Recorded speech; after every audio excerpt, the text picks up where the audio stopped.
আচ্ছা বাবা, একটা কথা বলো তো, তুমি জানতে এই যে দুম করে মায়ের ঘরটা শিফট করা হলো, তুমি জানতে? দাদা দাদা প্লিজ তুমি চুপ করে থেকো না। ঘরটা চেঞ্জ করার সময় তোমার পারমিশন নেওয়া হয়েছিল না হয়নি আমাকে বলো। ময়ূক, তোমার দাদুর সাথে তুমি এটা কিভাবে কথা বলছো? আপনি কথা ঘোরানোর চেষ্টা করবেন না। আপনি ইচ্ছে করে, যখন আমরা ছিলাম না, আমাদের যাতে জানাতে না হয়, আমরা যাতে জানতে না পারি, আপনি তখন এই কাজটা করেছেন। অরুণ প্লিজ প্লিজ আমার সাথে এভাবে কথা বলো না। আমি আচ্ছা ঠিক আছে ঠিক আছে দিদি, তুমি নিজে গিয়ে একবার দেখো ঘরটা, তোমার যদি পছন্দ না হয় তাহলে তাহলে আমি বদলে দেব। দেখি পুতুলি, চল।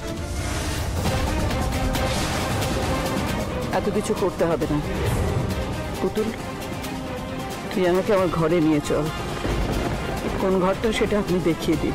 আমি জানি দিদি যে এতদিন ধরে পুতুলি তোমার সমস্ত কাজ করেছে, তোমার সেবা করেছে, কিন্তু আমারও তো কিছু কর্তব্য আছে। আমি তো এই বাড়িতে তোমার সতীন হয়ে থাকতে আসিনি, তোমার বোন হয়ে তোমার সেবা করতে চেয়েছি। নিজের দিদির জন্য কি আমি এটুকুও করতে পারি না?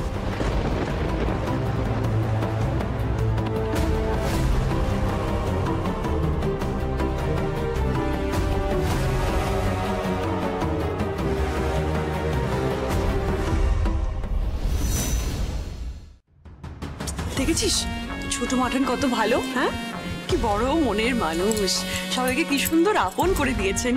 এরপরেও তুই বলবি? চুপ কর তো দিদি, উনি কেমন আমি তোর কাছ থেকে জানতে চাই না।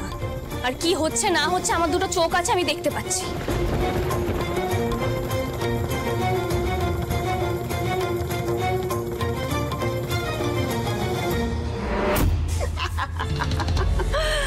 বাবা খেলাটা যে কি সুন্দর জমে উঠেছে না। এইবার জমবে খেলা। হ্যাঁ দো ফুল এক মালি, এইবারে টিটিপির ঘুরে পড়বে পালি।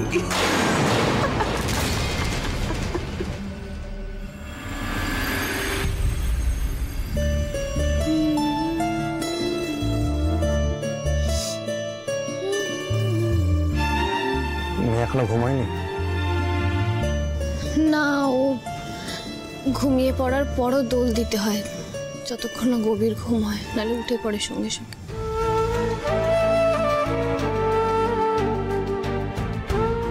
তোমার খুব মন খারাপ তাই না?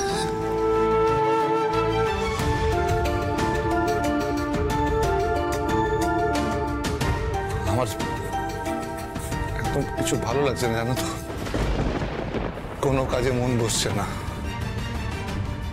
ঠাম্মির অবস্থাটা আমি কিছুতেই মেনে নিতে পারছি না। ব্যবসার কাজে, সমিতির কাজে আমি কিছুতেই মন বসাতে পারছি না, কিছুতেই বসাতে পারছি না। আমিও আর পারছি না গো। যে মানুষটা আমাদের মনের জোর ছিল, যে মানুষটার জোরে এই বাড়িতে আসার পর আমি একের পর এক পরীক্ষা উত্তীর্ণ হয়ে গেছি, এত সমস্যার মোকাবিলা করেছি, যে মানুষটা দাপটের সাথে একা হাতে বাড়ি ব্যবসা সব সামলেছে, আজকে নাকি সে নিজে হাতে জলটুকুও গড়িয়ে খেতে পারছে না। মাঠানের সামনে তো কাঁদতে পারছি না, বুকটা ফেটে যাচ্ছে, বিশ্বাস করো।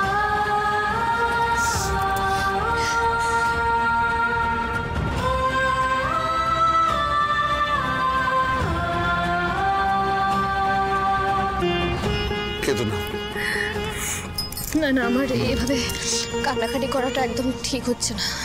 বুঝতে পারছি, কিন্তু আমাদের ঠাম্মির অবস্থাটা মেনে নেওয়া ছাড়া আমাদের আর কোনো উপায় নেই পুতুল, কোনো উপায় নেই। তাও আমাদের না মনে জোর হারালে হবে না জানো তো। আমরাই যদি এইভাবে ভেঙে পড়ি তাহলে মাঠান কি করে মনের জোর পাবে? মানুষটা একেবারে ভিতর থেকে গুঁড়িয়ে গেছে। আমাদের এখানে মাঠানের সামনে সবসময় না হাসি খুশি থাকতে হবে, বুঝলে?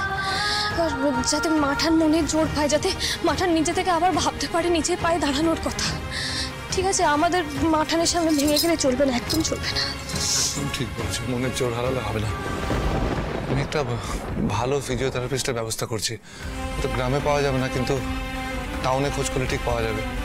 আমি সেটারই ব্যবস্থা করবো, বুঝতে পেরেছো? হ্যাঁ, খুব ভালো ভেবেছো গো। তবে মাঠানকে ভালো রাখার জন্য না আমি আরো একটা জিনিস ভেবেছি। আমি সিদ্ধান্ত নিয়ে নিয়েছি। কি কাজ বলো তো? বলবো, কিন্তু তার আগে একবার বরকার সাথে কথা বলতে হবে। দেখো, বরকার সাহায্য ছাড়া শুধু তুমি আর আমরা এটা কেউই পেরে উঠবো না। কি কাজ রে পুতুল?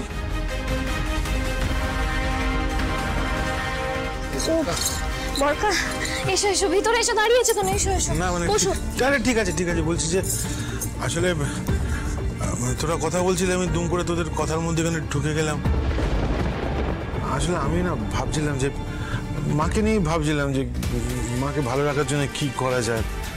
সেখানে এসে দেখলাম যে তোরাও ওই নিয়ে কথা বলছিলি, তাই মানে বলছিলাম। বরকা, ভালো হয়েছে তুমি চলে এসছো।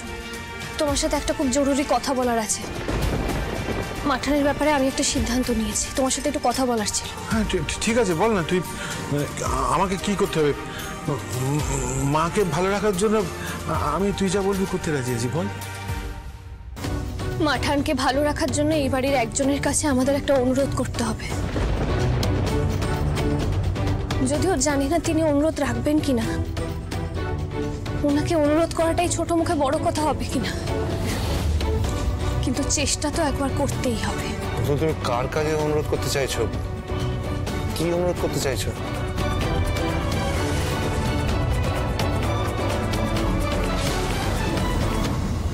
দিদি, এই যে তোমার জন্য গরম দুধ নিয়ে এসেছি।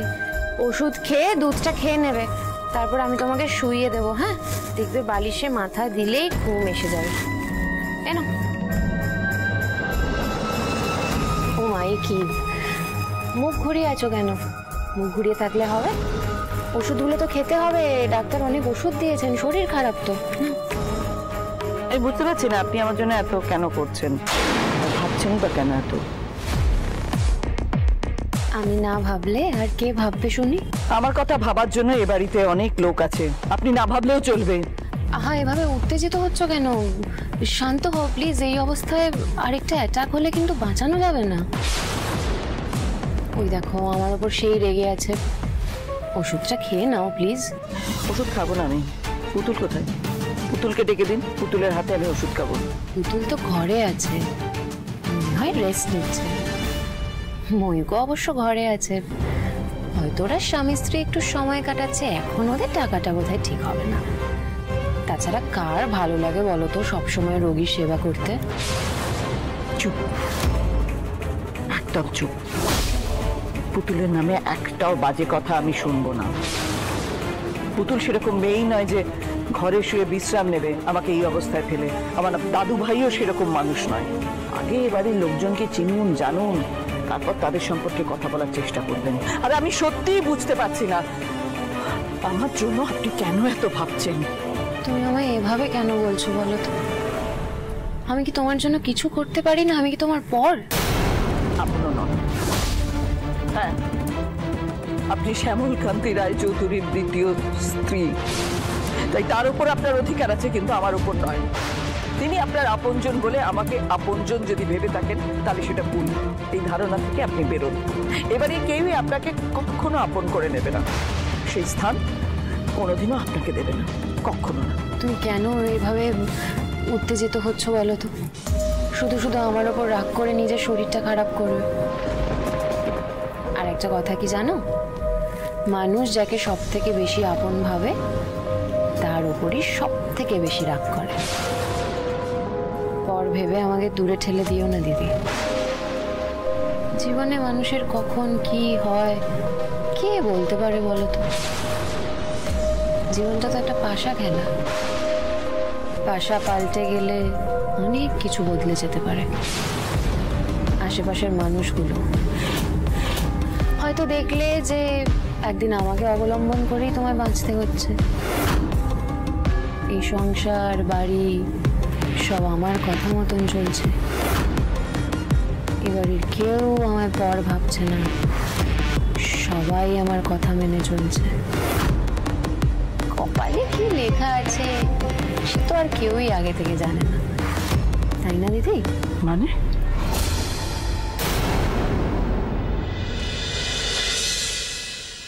বাবা, ও অরুণ, এসো ভেতরে এসো। না মানে বলছিলাম আমি একা আসিনি, আমার সাথে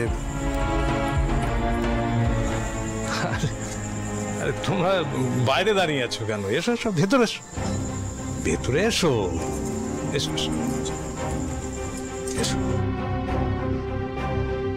আমি তো এই বাড়িতে আসার পর থেকে তোমাদের সঙ্গে সেরকম কোনো কথাই হয়নি, যা একটা ঝড় বয়ে গেল। আসলে দাদা না, আমরা ওই বিষয়ে কথা বলতে এসেছি। হ্যাঁ বলবে, তার আগে বসো তো, তোমরা বসো। থাক না দাদা, আমাদের মধ্যে তো আর এই লৌকিকতার সম্পর্ক নয়। আমি সত্যি কথা বলতে আপনাকে প্রথমবার চোখে দেখছি, তবে এই বাড়িতে বিয়ে হয়ে আসার পর থেকে আপনার অনেক কথা আমি শুনেছি দাদা, আর আমি মনে মনে আপনাকে গুরুজন হিসেবেই শ্রদ্ধা করে এসেছি। কিন্তু আজ পরিস্থিতি এমন জায়গায় এসে দাঁড়িয়েছে যে আমাদের সম্পর্কের সমীকরণটাও পাল্টে গেছে। যাক গে সেসব কথা, যাই হোক না কেন আমি আপনাকে এখনো আমার আপনজনই মনে করি দাদা, তাই আপনার কাছে একটা অনুরোধ নিয়ে এসেছি। আশা করি আপনি অনুরোধটা রাখবেন। বলো না, কি অনুরোধ? বলো বলো মা। মা মঙ্গলচণ্ডী, দাদা না আমার গুরুজন, তবু এই কথাটা আমাকে বলতেই হবে মা, তুমি ক্ষমা করে দিও ঠাকুর। কি হলো, চুপ করে রইলে? বলো।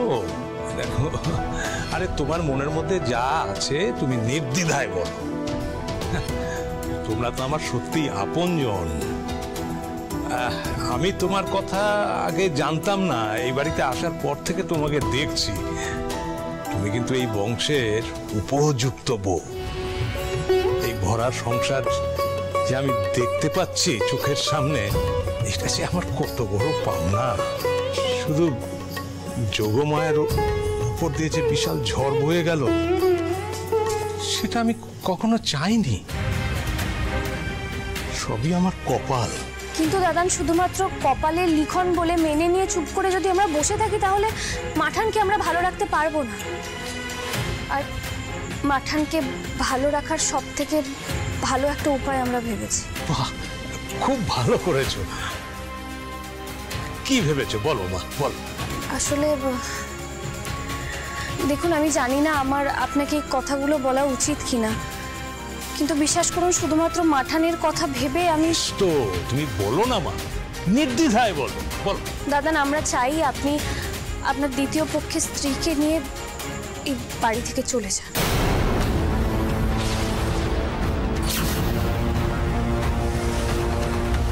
কি? বাবা দেখো, সত্যি কথা বলতে কি, এছাড়া আমাদের কাছে আর কোনো উপায় নেই। তুমি যখন ফিরে এলে তুমি তো দেখলে মা তোমার জন্য এখনো শাঁখা সিঁদুর পরে অপেক্ষা করছে। মা সবসময় আমাদের বলতো যে একদিন না একদিন তোর বাবা ফিরে আসবে। তুমি ফিরে এলে, কিন্তু যেভাবে ফিরে এলে বাবা, সেটা তো মায়ের কাছে একটা ট্রমা। এটা তো তোমাকে মানতেই হবে। দাদা, পুতুল যেটা বলছে সেটাকে আমি সমর্থন করি। আর তুমি এটা ভেবো না যে আমরা তোমাকে অসম্মান করার জন্য এই কথাগুলো বলছি। দাদান, সত্যি আমার অপরাধ নেবেন না। মাঠানকে ভালো রাখার জন্য আমার এটাই সব থেকে উচিত সমাধান বলে মনে হয়েছে।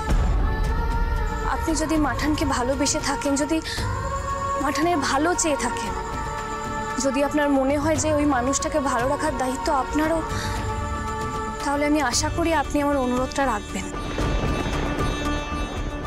আমি হয়তো ছোট মুখে আপনাকে বড় কথা বললাম, কিন্তু বিশ্বাস করুন, মাঠানকে ভালো রাখতে গেলে যে এটা আমাদের করতেই হবে। আমাকে দয়া করে ভুল বুঝবেন না দাদা। হ্যাঁ মা, তুমি যে কথাগুলো বলছো সে কথায় যুক্তি আছে। যোগমায়ার এই ঘটনার জন্য যে আমি দায়ী, সেটা তো আমি অস্বীকার করতে পারি না। কারণ মঙ্গলের জন্য আমি সবকিছু করতে রাজি আছি, কিন্তু সমস্যা একটাই। দেখো, আমি এই বাড়ি ছেড়ে চলে যেতে চাইলেও অঞ্জলি সবকিছু ছেড়ে চলে যেতে চাইবে কিনা, রাজি হবে কিনা, এটা আমি জানি না। না না না, দেখো দেখো বাবা, সে ব্যাপারেও কিন্তু তোমাকে এগিয়ে আসতে হবে, মানে ওনার সাথে তোমাকেই কথা বলতে হবে। তুমি তুমি একটু জোর দিয়ে, বেশ জোর দিয়ে বলবে ওনাকে। আর তুমি যে ডিসিশন নেবে সেটা মানতে ওই মহিলা বাধ্য। দাদান প্লিজ তুমি ওনাকে রাজি করাও। তুমি আর তোমার ওই স্ত্রীর বাড়িতে থাকলে স্বামী কোনোদিনই ভালো থাকতে পারবে না। প্লিজ তোমরা এখান থেকে চলে যাও। আমি এই বাড়ি ছেড়ে কোথাও যাব না।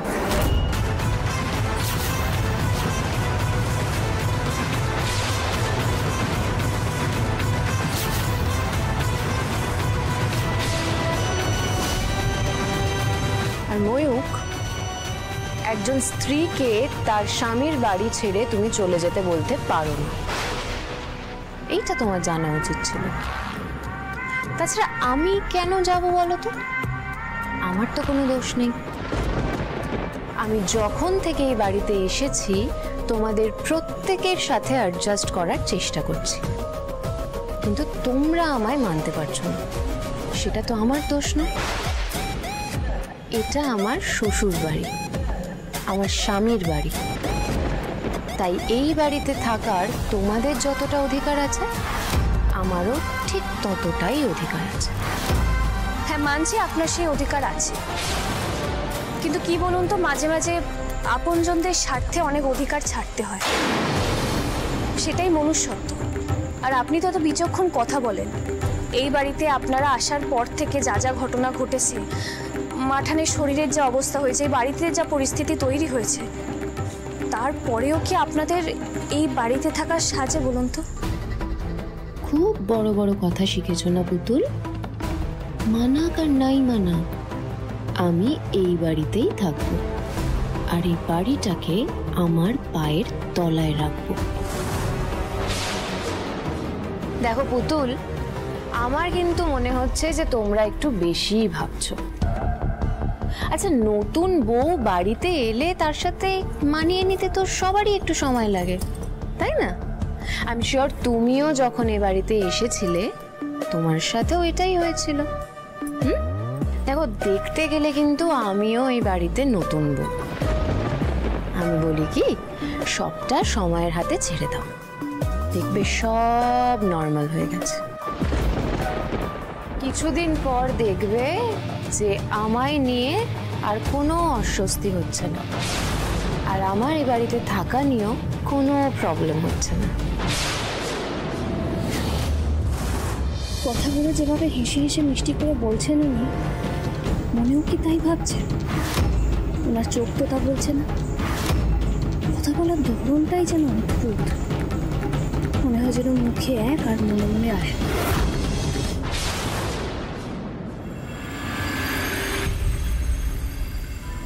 আপনারা যে দুর্গা প্রতিমা বায়না করে গেলেন, কই তারপর থেকে তো আর কোনো খোঁজ খবর করলেন না? প্রতিমা তো তৈরি হয়ে গেছে, কাল মহাপঞ্চমী, মাকে ঘরে তুলবেন না? পালমশাই, আসলে আমরা বায়না দিয়েছিলাম ঠিকই, কিন্তু বাড়িতে এমন একটা পরিস্থিতি তৈরি হলো না, এই মুহূর্তে আর পুজো করার মতো মনের অবস্থা আমাদের কারোরই নেই। সে কি, আমি তো প্রতিমা তৈরি শেষ করে ফেলেছি, শুধু চক্ষুদান বাকি আছে। তাই ভাবলাম তার আগে একবার খোঁজ নিয়ে আসি, বড় বাড়ি থেকে কোনো তাগাদা আসছে না কেন? কি বলি বলুন তো পালমশাই, আপনি না কিছু মনে করবেন না, আমরা এবারে পুজোটা করতে পারবো না, কিন্তু আপনি চিন্তা করবেন না একদম। পাওনা যা বাকি আছে আমরা সব দিয়ে দেব। আপনি না হয় এক কাজ করুন, ওই প্রতিমা অন্য কাউকে দিয়ে দিন। সে কি কথা মা, তোমাদের বাড়ির নাম করে তৈরি প্রতিমা অন্য কারো বাড়িতে দিয়ে দেবো? এতে যে অমঙ্গল হবে। পালমশাই একদম ঠিক কথা বলেছেন।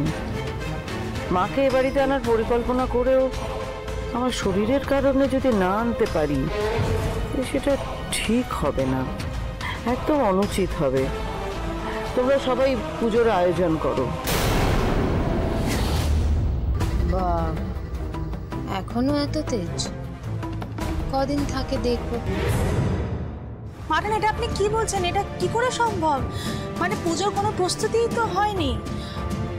আমরা তো ভেবেছিলাম যে পুজোটা হবেই না। এখন যদি কাল ঠাকুর আসে, তারপরে 5 দিন ধরে পুজোর এত আয়োজন, ভোগে রান্না বান্না, এত কাজ, কি করে হবে মাঠান? অসম্ভব। মানে আমরা এই কজন মানুষ মাত্র, মৈনাকও তো বাড়িতে নেই, কলকাতায় গিয়ে বসে আছে। আমরা সামলাতে পারবো না মাঠান, না হবে না। ঠিক সামলাতে পারবে, ইচ্ছে থাকলেই উপায় হয়।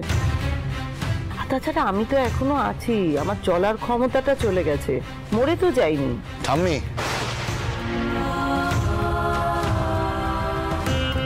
দাদু ভাই অস্থির হয়ে না, আমি কথার কথা বললাম। দেখো, এই বছর এই বাড়িতে মায়ের পুজো হবে, শারদীয়ার প্রদীপ জ্বলবে, এটাই আমার শেষ ইচ্ছে, শেষ কথা।